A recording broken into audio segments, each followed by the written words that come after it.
दाऊद अपने जीवन में परमेश्वर के प्रति जो वफादारी को बयान करता है। और दाऊद जब लड़का था, जब लड़कपन में जी रहा था, वो नहीं जानता था कि परमेश्वर की योजनाएं उसके लिए क्या है। वो तो भी सादा सा इंसान अपने पिता की बात को मानकर जंगल में जाकर अपने भेड़ बकरियों को चराया करता था।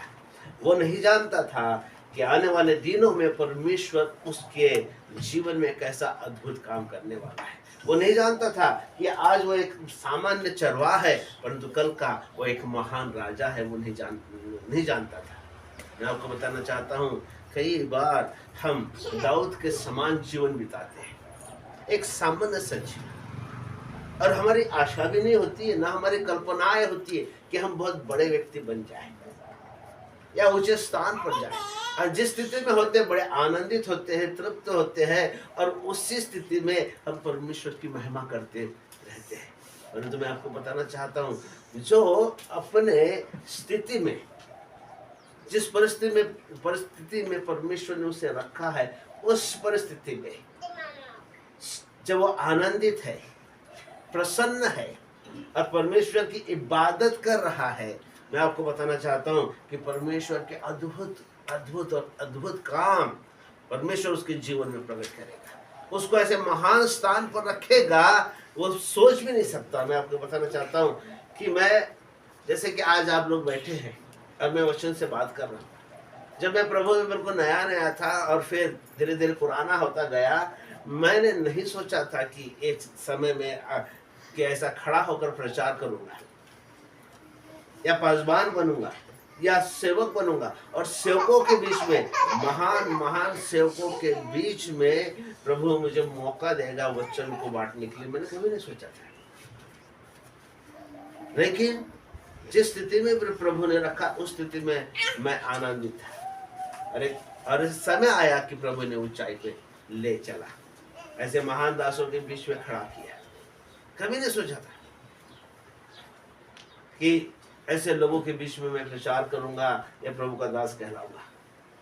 तो सच में जैसा प्रभु ने मेरे जीवन में किया, प्रभु के दास और दासियों के जीवन में किया, वैसा ही परमेश्वर आपके भी जीवन में करना चाहता है। परंतु हम परमेश्वर के सम्मुख विश्वास योग्य होना जरूरी है। मेरे साथ कोई पढ़िए भजन संहिता 101 और 2 वचन। मेरे संकट के दिन अपना मुख मुझसे न छिपा ले, अपना कान मेरी ओर लगा, जिस समय मैं पुकारूं। मैं बुद्धिमानी से खरे मार्ग में चलूंगा, तू मेरे पास कब आएगा? मैं अपने घर में मन की खराई के साथ चलूंगा। हाँ, तीसरी आयत भी पढ़ लीजिए। मैं किसी ओछे काम पर चित्त न लगाऊंगा, मैं कुमार्ग पर चलने वालों के काम से घिन रखता हूँ, ऐसे काम में मैं न लगूंगा। हाँ, कुमार्ग पर चलने वालों से, जो कुमार्ग के मार्ग पर चलते हैं, उनसे मैं घिन रखता हूँ। भलती कडे वडणाऱ्यांचे काम मी द्वेषतो। हाँ बस, हाँ फिर लिखता है दूसरे वचन में, कहता है मी, है ना, परिपूर्ण मार्गात मी शहाणपणाने वागेल। परिपूर्ण मार्ग में मैं बड़े बुद्धिमानी के साथ चलूंगा, दाऊद कहता है। एक बुद्धिमान युवक के समान, एक बुद्धिमान राजा के समान मैं खुदावन तेरे मार्ग पर चलूंगा। मैं कुटिल लोगों के मार्ग के ओर नहीं मुड़ूंगा, उससे मुझे घृणा आती, वो कहता है, दाऊद कहता है। क्योंकि दाऊद कहता है अपने जीवन में कि मैंने यहोवा को जान लिया है, और इसलिए मैं उसकी स्तुति निरंतर करता रहूंगा, और परिपूर्ण मार्ग में मैं बुद्धिमानी के साथ चलूंगा। एक ही मार्ग है, यीशु ने कहा एक ही मार्ग है, और वही सच्चा मार्ग है और जीवित मार्ग है। और जो उस मार्ग में चलते हैं वे धन्य है, वे आशीषित है, वे अनंत काल के जीवन तक पहुंचाए जाएंगे, और वे ही प्रतिफल पाएंगे, वे ही जीवन का मुकुट पाएंगे। परंतु जो उस सत्य मार्ग को छोड़ देते हैं और जो मार्ग अच्छा नहीं उसके ओर मुड़ते हैं, उनके लिए वो भयानक दिन राह देख रहा है। इसलिए अपने मार्गों के विषय में आप चिंतित रहे, चिंतित रहे मतलब चिंतन करें, अपने मार्ग के विषय में सोचें कि मैं जिस मार्ग पर चल रहा हूं वो मार्ग कौन सा है। शिमशोन के विषय में परमेश्वर का वचन कहता है, शिमशोन नाजिर था जन्म से। मेरे साथ आपको भी पढ़ सकते हैं न्यायों की किताब, न्यायों की किताब उसका 14वां अध्याय, न्यायों की किताब है ना, और 13वां अध्याय निकाल सकते, 13वां अध्याय, न्यायों का 13वां अध्याय। और वहां पर शिमशोन के जन्म के विषय में लिखा है, मानो हो उसका उसके पिता का नाम है, और वो दान के कुल का वह व्यक्ति था, दान के कुल का व्यक्ति था, मतलब वो दान कुल से आता था, दान गोत्र का था, और उसका नाम मानव था। उसकी जो पत्नी थी वो बांझ थी, देखिएगा, और कोई संतान उसे नहीं थी। परंतु परमेश्वर के दूत ने उस स्त्री से कहा कि तू बांझ है, तुझे कोई संतान नहीं है, परंतु तू अब गर्भवती होगी और पुत्र को जनेगी, परंतु तू पुत्र को जनेगी। और उसने कहा मैं तुझे सावधान करता हूं, और दूत कहता है कि मैं तुझे सावधान करता हूं, तुझसे विनती करता हूं, दाख रस को मत पीना, ना कोई अशुद्ध वस्तु को तू खाना, क्योंकि जो बच्चा तेरे गर्भ में होगा वह जन्म से ही क्या होगा, परमेश्वर का नाजिर होगा। ना उसके सिर पर वस्तुरा चलाना, क्योंकि वह जन्म से नाजिर होगा। नाजिर का अर्थ होता है चुना हुआ, नाजिर का अर्थ होता है अभिषिक्त, परमेश्वर का बुलाया हुआ, परमेश्वर का हाथ जिस पर है, जिस पर पवित्र आत्मा की सामर्थ है, जो प्रभु के लिए अलग किया गया है, वो नाजिर है। और यह जो शमशोन था ये 13वां न्यायाधीश था, जिसने इस्राएल की अगुवाई की। उसको मां को कहा था, मां का नाम तो नहीं दिया लेकिन पिता का नाम दिया, मानव को कहा गया था, नहीं, मानव की पत्नी को कहा गया था कि तू बांझ है तो तुझे कोई संतान नहीं है, परंतु अब तू संतान को उत्पन्न करेगी, जो संतान तो उत्पन्न करेगी वह संतान नाजिर होगी, तो उसके सिर पर वस्तुरा मत चलाना, वो जन्म से ही परमेश्वर का जन होगा, परमेश्वर के लिए अलग किया हुआ होगा, और कोई अशुद्ध चीज तू मत खाना, ना दाखरस को पीना। और यही बात जब शमशोन का जन्म हुआ, उसके मां ने अपने आप को पवित्र बनाया रखा, परमेश्वर की दृष्टि में जो अशुद्ध चीज है उसको स्पर्श नहीं किया, और ना दाख मधु पिया, ना दाख रस पिया उसने, और अपने आप को परमेश्वर के आज्ञा के अनुसार विश्वास योग्य बनाए रखा। और वही शिक्षा उसने अपने पुत्र को दी, क्योंकि वो जानती थी, दोनों माता पिता जानते थे कि उनका बेटा नाजिर है और परमेश्वर के लिए अलग किया हुआ है, या अभिषिक्त है, इस्राएल की अगुवाई करेगा, वो जानते थे। और इसलिए उन्होंने अपने बच्चों को, शमशोन को बड़े बड़े क्या कहेंगे, सावधानी के साथ में बढ़ाया, परमेश्वर के संगति में बढ़ाया। परंतु जब वो जवान हो गया, देखिएगा, जब वो सयाना हो गया, बुद्धिमान हो गया, उसको संसार का अनुभव प्राप्त हो रहा था, उसका ज्ञान बढ़ रहा था, नई नई चीजों को देख रहा था, जब वो अपने आयु में बढ़ रहा था, मतलब सयाना हो गया, तब क्या हुआ देखिएगा, 14वां अध्याय पहली आयत में लिखा है, द्वारा परमेश्वर की व्यवस्था के द्वारा वो कहा गया था, और जो मना करने के लिए कहा था कि तू अन्य जाति की लड़कियों से ब्याह ना करना, ना उनसे कोई रिश्ता प्रस्तापित करना, ना तो उनको अपनी बेटी देना, ना अपने बेटे के लिए उनकी बेटी ब्याह लाना, यह आज्ञा थी, और आज्ञा आज भी है। विश्वासी और अविश्वासी का क्या नाता है? अविश्वासी और विश्वासी का क्या नाता है? बलियाल और मसीहा का क्या नाता? बलियाल का अर्थ है शैतान का। दिन और रात का क्या नाता है? पवित्र और अपवित्रता का क्या नाता है? कोई नाता नहीं है। वैसे विश्वासी जन और अविश्वासी जन, उनका कोई नाता नहीं है, और दोनों को एक समान जुए में मत जूतो, उनको बंधन में मत बांधो, लिखा है। उनको विवाह के बंधन में मत बांधो, गड़बड़ हो जाएगा। परमेश्वर का नियम, जो परमेश्वर की आज्ञा है, उसका उल्लंघन होगा। हाँ, एक सब ऐसा जरूर हो सकता है कि जब आप गैर विश्वासी थे, आप गैर विश्वासी थे और आपका ब्याह गैर विश्वासी व्यक्ति के साथ में हुआ और आप पति पत्नी बन गए, लेकिन कुछ समय के बाद में, कुछ सालों के बाद में परमेश्वर का वचन आप पर प्रकट हुआ। हो सकता है दोनों पति पत्नी के ऊपर न होते हुए शायद पति पर हुआ हो, शायद पत्नी पर हुआ हो, और आप पहले विश्वास में आए हो, और फिर आपका विश्वास देखकर आपका पति या आपकी पत्नी भी विश्वास में आई हो, वो बात अलग है। लेकिन जब आप विश्वासी है, प्रभु के चुने हुए हैं, और जब आप गलत निर्णय लेते हैं, वो आपके लिए और मेरे, हम सब के लिए श्राप बन जाता है।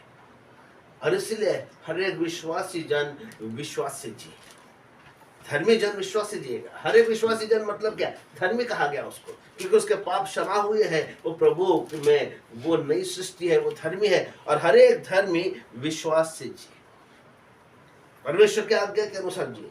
और यह बेटा जो शमशोन था, यह अभिषिक्त था, परमेश्वर के वचन से परिपूर्ण था, सच्चाई से वह परे नहीं था, मतलब सच्चाई को जानता था। लेकिन जब वो बड़ा हुआ, क्या हुआ? पढ़िए 14वीं आयत, 14वां अध्याय, पहली आयत। सैमसोन तिम्ना को गया, शमशोन तिम्ना को गया, और तिम्ना में एक फलिस्ती स्त्री को देखकर, हाँ, फलिस्ती स्त्री को देखकर तब उसने जाकर अपने माता पिता से कहा, तिम्ना में मैंने एक फलिस्ती स्त्री को देखा है, अतः अब तुम उससे मेरा विवाह करा दो। उसके माता पिता ने उससे कहा, क्या तेरे भाइयों की बेटियों में या हमारे सब लोगों में से कोई स्त्री नहीं है कि तू खतना रहित फलिस्तियों में की स्त्री से विवाह करना चाहता है? शमशोन ने अपने पिता से कहा, उसी से मेरा विवाह करा दो, क्योंकि मुझे वह अच्छी लगती है। उसके माता पिता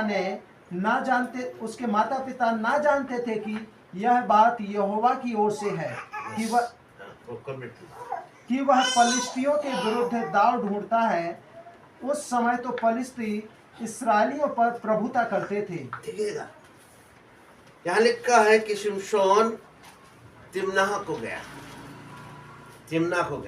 तिम्ना एक प्रदेश का नाम है, और वहां जाकर एक फलिस्ती जो इस्राएली नहीं है, फलिस्ती को देखकर वो बड़ा प्रसन्न हुआ। वो लड़की, फलिस्ती लड़की उसको बड़ी पसंद आई, उसका मन उस पे गया। और फिर वो ऊपर मतलब जहाँ फलिस्ती निचला भाग है और इस्राएल ऊंचा भाग है। जब वो अपने घर को लौट कर आया, अपने पिता और अपने माँ को बताने लगा कि मैंने एक फलिस्ती लड़की को देखा है और वो बहुत सुंदर है और मेरा मन उस पर आकर्षित हुआ है, वो लड़की मुझे पत्नी करके ब्याह दो, उस लड़के से मेरा ब्याह कर दो। तब माता पिता कहने लगे, क्या हमारे गोत्र में, क्या हमारे वंश में ऐसी कोई लड़की नहीं है जो तुझे भाई हो? इतनी सुंदर लड़कियां हैं और परमेश्वर का भय रखने वाली है, क्या लड़कियां हमारे वंश की कम गिर गई है कि तू गैर वंश की लड़की को ब्याहना चाहता है, परमेश्वर के विरोध में करना चाहता है जो मना है? नहीं, फिर भी वो जिद करने लगा कि नहीं, वही लड़की से मैं ब्याह करूंगा, वही मुझे भाग गई। ठीक बच्चे, 10वीं कक्षा तक रहते हैं ना, हम कहते हमारे बच्चे बड़े अच्छे। सभी का अनुभव नहीं, लेकिन बहुत तेरे माता पिता का अनुभव है। तो कहते जब तक कि हमारे बेटे 10वीं क्लास तक के थे, बेटा बोलो या बेटी बोलो, बहुत अच्छे थे। लेकिन जैसे कॉलेज में गए, वो बिगड़ गए या भटक गए। कई बार माँ बाप का ऐसा कहना होता है कि हमारे बच्चे बड़े अच्छे थे, लेकिन जब घर छोड़कर संसार में गए, घर छोड़कर मित्रों में गए, घर छोड़कर कॉलेज में गए, वे बिगड़ गए, वे बहक गए, वे भटक गए। ये जो शिमशोन था बिल्कुल अच्छा था, बहुत अच्छा था, लेकिन जैसा ही वो सयाना हो गया, बड़ा हो गया, और बड़े होने के बाद में उसने जो किया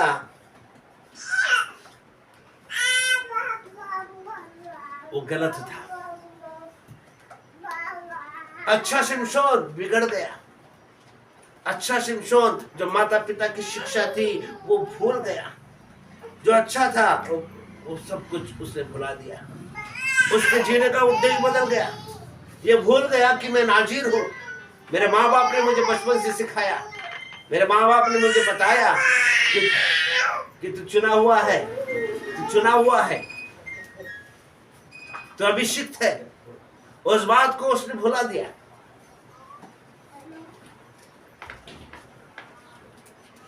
कई बार मसीह परिवार के बच्चे भूल जाते हैं कि हम कौन हैं, हमारा बाप कौन है। जीवता परमेश्वर हमारा बाप है, उसको भूल जाते हैं और ऐसे मार्ग पर चल पड़ते हैं जो मार्ग सही नहीं है। मैं आपको बताना चाहता हूं, तिम्ना का जो मार्ग है, जिस मार्ग पर शिमशोन चल पड़ा था, जिस मार्ग पर वो चला और फलिस्ती लड़की को देखकर मोहित हुआ, ये तिम्ना का जो मार्ग है यह भयानक मार्ग है। ध्यान से सुनिएगा, ये तिम्ना का मार्ग है, यह अशुद्धता का मार्ग है, ये तिम्ना का मार्ग है, अपवित्रता का मार्ग है, यह मार्ग वेश्याओं का मार्ग है, गंदी गंदी बातों को करने वाले लोगों का मार्ग है ये तिम्ना का। उत्पत्ति 38 अध्याय और वचन है 12 से 15 तक के आप पढ़ेंगे। उत्पत्ति उसका 38वां अध्याय 12 से 15 तक आप पढ़ेंगे। वहां लिखा है कि यहूदा जब उसकी पत्नी मर गई और उसका बेटा जो था वो, उसके बेटे भी सब चल बसे थे, बहुत ही, लेकिन अपने पिता के घर में थे। बहुत समय के बीतने पर यहूदा की पत्नी जो सुआ की बेटी थी, अपने मित्र हीरा के यहाँ पर अपने भेड़ों का ऊन कतरने के लिए उसके घर में गए, है ना। फिर आगे 15वें आयत में क्या हुआ? जब यहूदा ने उसको देखा, उसने उसको वेश्या समझा, क्योंकि वह अपना मुंह ढाके हुए थी। वह मार्ग से उसकी ओर फिरा और उससे कहने लगा, मुझे अपने पास आने दे, क्योंकि उसे यह मालूम न था कि वह उसकी बहू है। उसने कहा, यदि मैं तुझे अपने पास आने दूं तो तू मुझे क्या देगा? बस वहां देखिएगा, जब उस मार्ग से वो गया तो उसको क्या लगा कि वहां पर वेश्या बैठी है, और वहां पर लिखा है कि यहूदा ने पाप किया, और इसलिए तिम्ना का जो मार्ग है वो वेश्याओं का मार्ग है। तिम्ना का मार्ग है वो नाशकारक बातों का मार्ग है, अधर्म का मार्ग है, अपवित्रता का मार्ग है। और शिमशोन उसी मार्ग पर चल पड़ा जिस मार्ग पर उसे चलना नहीं था। क्या हम परमेश्वर के लोग होने के नाते क्या हमने परमेश्वर का मार्ग तो नहीं छोड़ दिया, और अपवित्रता का और नाशकारक और अधर्म का मार्ग तो कहीं हमने चुनने लिया? कहीं हमने पवित्र स्थान छोड़कर अपवित्र स्थान जाने का मार्ग तो नहीं चुन लिया? हमें जांचने की जरूरत है, हमें जांचने की जरूरत है। अरे तिम्ना का मार्ग, इसे मार्ग कहा गया है गिराने वाला मार्ग, डाउन इसमें लाने वाला, ऊंचा उठाने वाला मार्ग नहीं है, गिराने वाला मार्ग। इसको भटकाने वाला मार्ग भी कहा गया, इसको पतित मतलब पाप करने का मार्ग भी कहा गया। पतित मार्ग, भटका देने वाला मार्ग, हाँ, परमेश्वर की उपस्थिति से गिराने वाला मार्ग कहा गया। और मैं आपको बताना चाहता हूँ, जो परमेश्वर से दूर जाने वाला ये मार्ग वो है जो परमेश्वर की उपस्थिति से हमें दूर ले चला जाता है। और जितने परमेश्वर की उपस्थिति से दूर होना चाहते हैं, दूसरे शब्द में जो अपने आप को अकेला करना चाहते हैं, नीति 18 के अनुसार वे अपनी इच्छा को पूरा करते हैं। आपको पता है लूका 10 और 30 में लिखा है कि उस मार्ग से, यरूशलेम से यरीहो के और एक व्यक्ति जा रहा था, यरूशलेम से यरीहो की तरफ जा रहा था। और यरीहो की तरफ जब जा रहा था, क्या हुआ? डाकुओं ने उस व्यक्ति को धरा, पकड़कर अधमरा कर दिया, उसके कपड़े उतार लिए, उसका धन जो भी होगा छीन लिया और उसे अर्धनग्न अवस्था में उसको अधमरा करके छोड़ दिया। वहां पर याजक आता है, लेवी आता है, कोई उसकी मदद नहीं करता, परंतु उसके बाद में एक अच्छा सामरी आता है जो उसको उठाता है, उसकी मलम पट्टी करता है, उसको अपने गधे पे बिठाकर सराय में लाता है, ऊपर से 2 रुपए देता है, कहता है कि मैं लौट कर आऊंगा, तब तक तू इसकी चिंता कर, अधिक लग जाए तो मैं तुझे भर भी दूंगा। यरूशलेम है परमेश्वर की उपस्थिति का परमेश्वर की उपस्थिति का स्थान, और यरीहो है पाप का या पाप का स्थान, अधर्म का स्थान। यह व्यक्ति, लूका 10 को आप पढ़ेंगे, यह व्यक्ति यरूशलेम को छोड़कर कहा जा रहा है?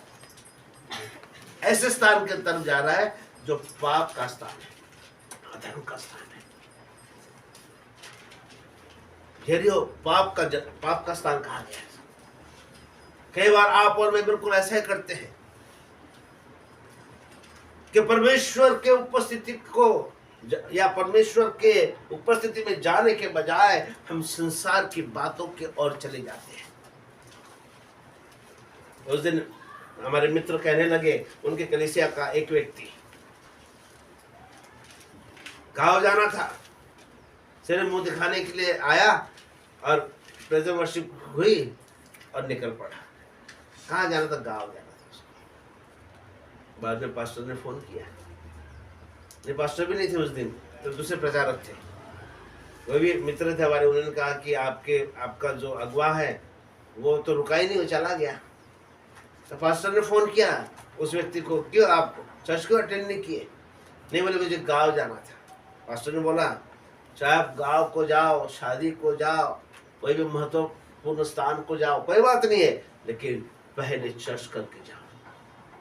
चर्च करो, उसके बाद जाओ, परमेश्वर की आज्ञा को मानो, उसके बाद जाओ, नहीं तो वो आपके लिए आशीष का कारण नहीं होगा, आशीष का कारण नहीं होगा। कई बार आप और मैं ऐसे करते हैं, चर्च को जाने के बजाय हम कोई शादी में चले जाएंगे, कोई सगाई में चले जाएंगे, किसी के मौत में चले जाएंगे, हाँ, प्रियजनों के प्रोग्राम में चले जाएंगे और चर्च को गुड बाय कर देते हैं। यरूशलेम में जाना है, ये हमारा यरूशलेम है, या भक्ति का स्थान है, यरूशलेम है, ये भक्ति के स्थान को जाने के बजाय हम यरीहो में जाते हैं, जो भक्ति का स्थान नहीं है। क्या होता है जब आप भक्ति को छोड़ देते हो, भक्ति के स्थान को छोड़ देते हो और यरीहो की ओर जाते हो, संसार की ओर जाते हो, क्या होता है पता है? क्या पिटाई हो जाती है। डाकू लोग आ गए, सब छीन लिया जो कुछ था, अधमरा कर दिया। और हमारा शत्रु कौन है? शैतान है। जब हम परमेश्वर के वचन को, परमेश्वर के आज्ञाओं को महत्व न देते हुए, परमेश्वर की उपस्थिति को महत्व न देते हुए हम संसार की बातों को, संसार के रिश्तों को, संसार के धन और अपनी इच्छाओं को जब महत्व देते हैं, शैतान आता है और हमारे जीवन को तहस नहस करके रख देता है। और इसका इल्म भी नहीं होता हमको एहसास भी नहीं होता। धीरे धीरे करके हमारे जीवन की शांति चली जाती है, आनंद चला जाता है, चंगाई चली जाती है। क्यों? क्योंकि यरूशलेम को छोड़ दिया है हमने। ऐसे स्थान की ओर हम जाते हैं जो नाशक स्थान है या पाप का स्थान है, जो मृत्यु को उत्पन्न करता है। उसको बताइए, जब वो यरूशलेम से निकला, क्या सुरक्षित पहुंच पाया? क्या पहुंच पाया? नहीं पहुंच पाया। आधे रास्ते में ही उसको डाकुओं ने धरा और अधमरा कर दिया।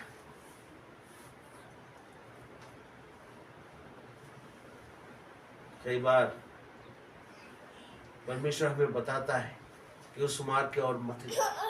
हम जानते हैं उस मार्ग की ओर, वो कहता है मत जा, परंतु हम हट करते हैं। जैसा हमारा बच्चा हट करता है कि मैं वही करूंगा, जैसा शिमशोन ने कहा कि नहीं, मैं उसी स्त्री से शादी करूंगा, वही मुझको चाहिए।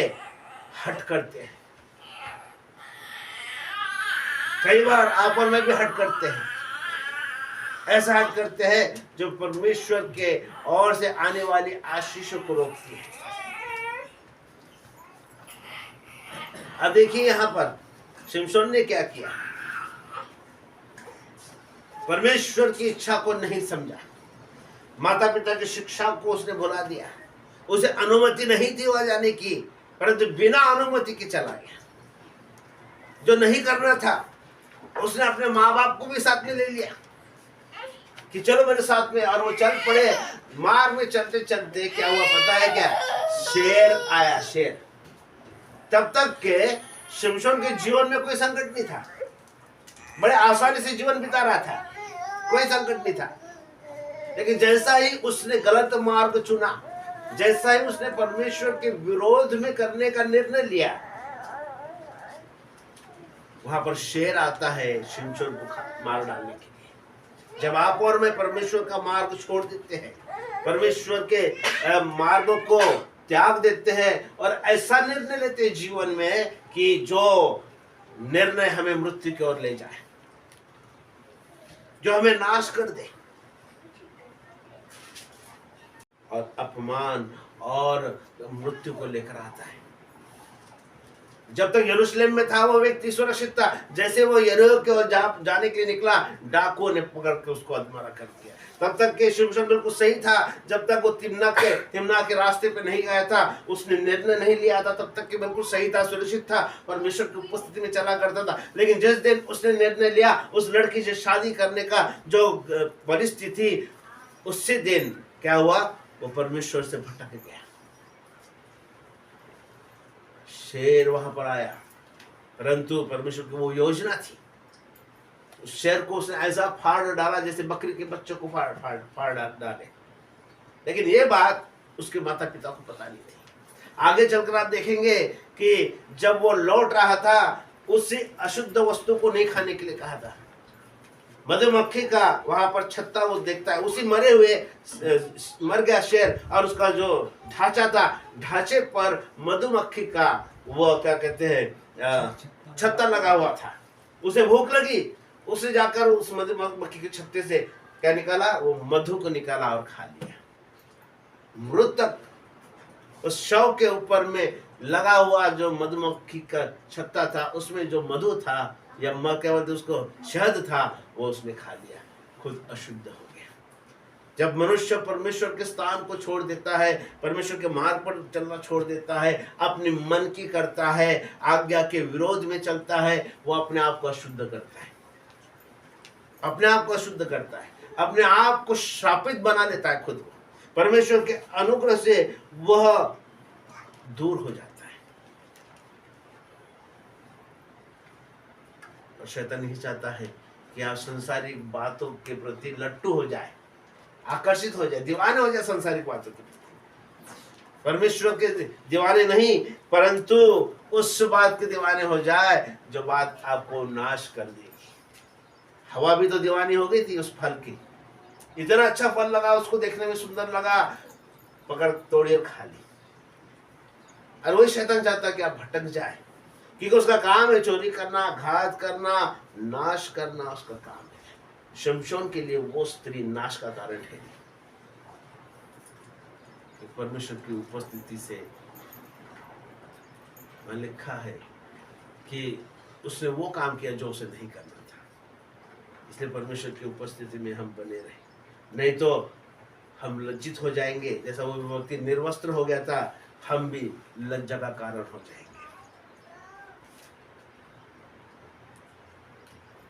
परमेश्वर के विरोध में ऐसी कोई बात ना करें। यह आज्ञा है आपके हाथ में, मेरे हाथ में। आज्ञा जरूर सुनते हैं हम, और सुनने के बाद में भी हमको पता है ये सारी आज्ञा है, और हम आज्ञा को नहीं मानते। मैं आपको बताना चाहता हूँ, आप परमेश्वर के विरोध में कर रहे हैं। ये वचन क्यों हमें दिया गया है? ये हमें मार्गदर्शन दिया गया है, मार्गदर्शन के लिए दिया गया है। ये मैप है हमारे लिए, कौन से रास्ते पे हमको जाना है, कौन से रास्ते पे नहीं जाना है। जैसे हमको बॉम्बे जाना है और हमारे आज तो गूगल है, लेकिन उस समय में वो रास्ते पता नहीं थे तो मैप मिलता था, रास्तों का मैप, और लोग मैप को देख के जाते थे, ये रास्ते जाना है, ये रास्ते नहीं जाना है। कौन सा शॉर्टकट है, कौन सा लॉन्ग कट है, उस राह को देखकर वो पहुंचा करते थे। वैसे ये पवित्र शास्त्र आपके लिए एक मार्गदर्शिका पुस्तिका है। ये मैप क्या बोलते हैं, ये मैप है आपके लिए कि आपको सही स्थान पर पहुंचाए। ये आज्ञा जो उसके अंदर में है, ये परमेश्वर की इच्छा है जो आपको और मुझको दी गई है कि हम उसे माने और आशीषित हो जाए।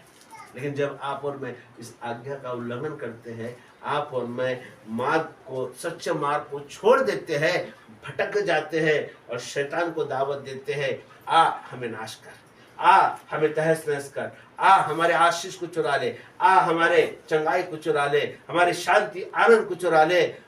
आप खुद बोलते आ कब? जब आप इस राह को छोड़ देते हैं। परमेश्वर ने कहा था योना को, क्या कहा था पता है आपको?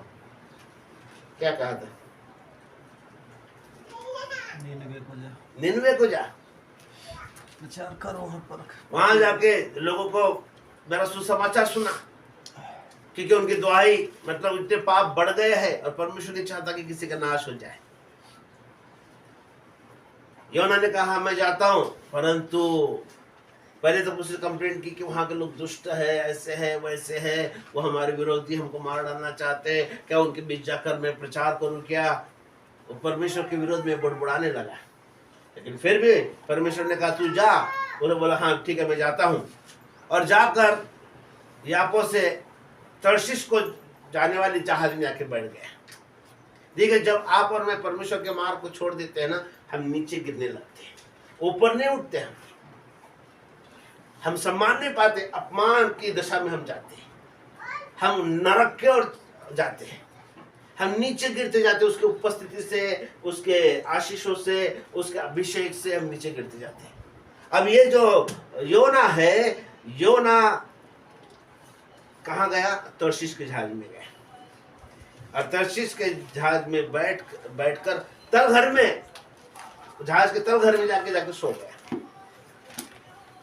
जब संकट उठा, चिट्ठी डाली गई, तो योना की चिट्ठी निकली। तो योना कहता है मेरे कारण यह संकट है।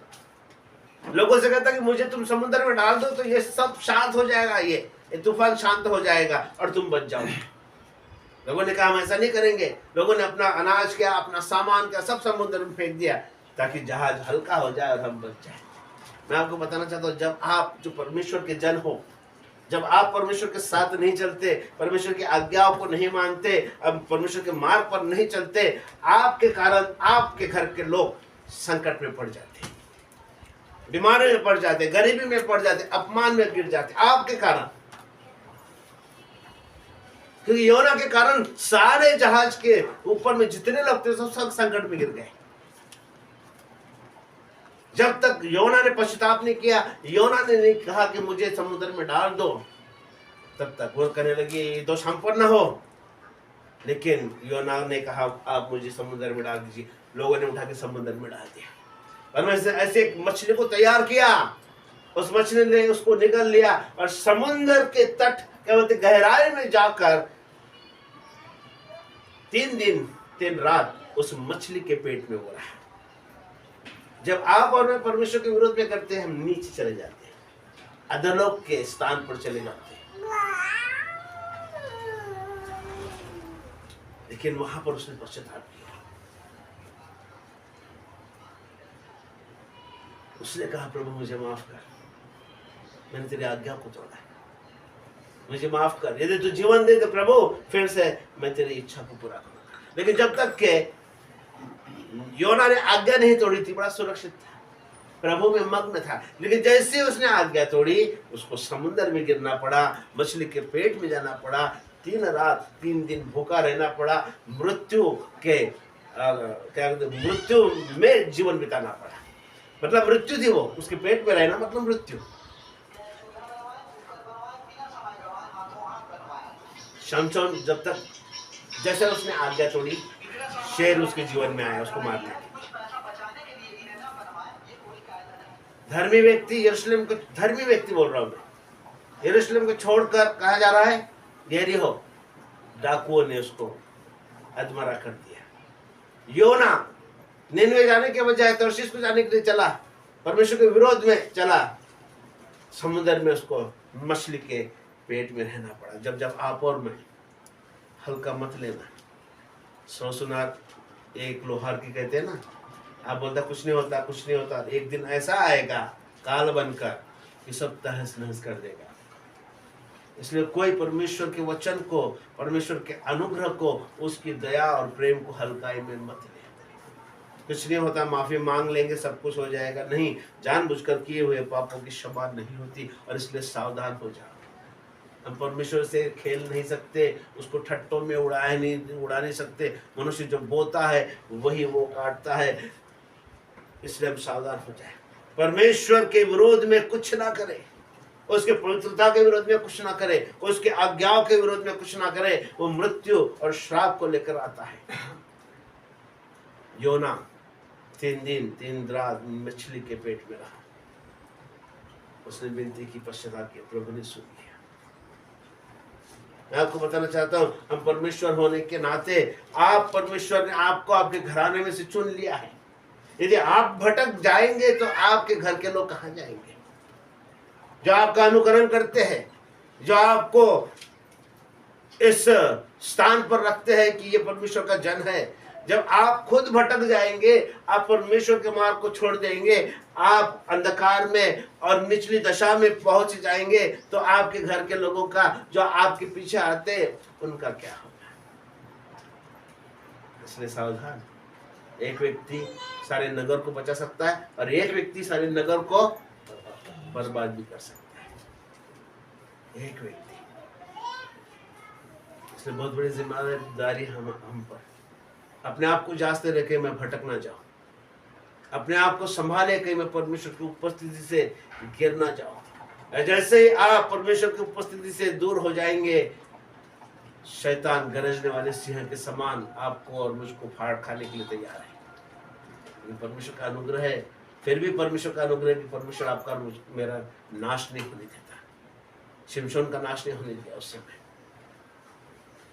उस व्यक्ति का नाश नहीं होने दिया जो यरीहो को जा रहा था। तुम्हारा जरूर हुआ, वो कष्टों से गुजरना पड़ेगा। योना का नाश नहीं हुआ, ये तो परमेश्वर का अनुग्रह है। परंतु बार बार बताए जाने से भी नहीं सुने, तो ये कायक उस पर क्या आएगा?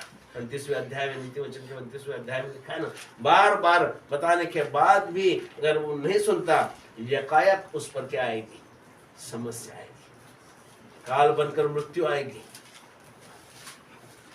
बहुत से ऐसे लोग हैं जो विश्वास में थे, परंतु अब वो विश्वास में नहीं रहे, इस दुनिया को छोड़ के चले गए।